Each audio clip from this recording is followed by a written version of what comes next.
বেহালার বাণীতীর্থ girls high school, সেই high স্কুলের 5টি তালা রীতিমতো খোলা হয়েছে এবং সেই 5টি তালা ভেঙে কিন্তু দুষ্কৃতীরা ভেতরে প্রবেশ করেছিল। অ্যাকাউন্টসের ঘরের এই যে কোলাপসেবল গেট, সেই কোলাপসেবল গেটের তালার দেওয়ার যে জায়গা সেখানটা কিন্তু রীতিমতো কাটা হয়েছে। পাশেই কিন্তু রয়েছেন প্রধান শিক্ষিকার ঘর, সেই প্রধান শিক্ষিকার ঘরেরও কিন্তু ঠিক একই রকমভাবে যে কোলাপসেবল গেট রয়েছে সেখানেও কিন্তু কাটা হয়েছে এবং সেই অংশও পড়ে রয়েছে। স্কুলের অ্যাকাউন্টসের ঘর এবং প্রধান শিক্ষিকার ঘর মিলিয়ে মোট 7টি এরকম আলমারি রয়েছে। সেই 7টা আলমারি সমস্তটাই কিন্তু খোলা, লকার ঠিক এভাবেই খোলা রয়েছে।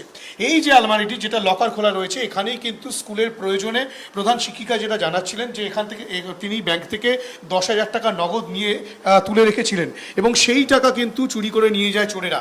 তারা সংখ্যায় কতজন ছিল, কিভাবে তারা চুরি করেছে সেটা এখনো পর্যন্ত স্পষ্ট নয়, কেননা বৃহস্পতিবার পর্যন্ত স্কুল হয়েছে, তারপর থেকে স্কুল বন্ধ। আজকে কেয়ারটেকার গাছে জল দিতে এসে দেখতে পান এই চুরির ঘটনা।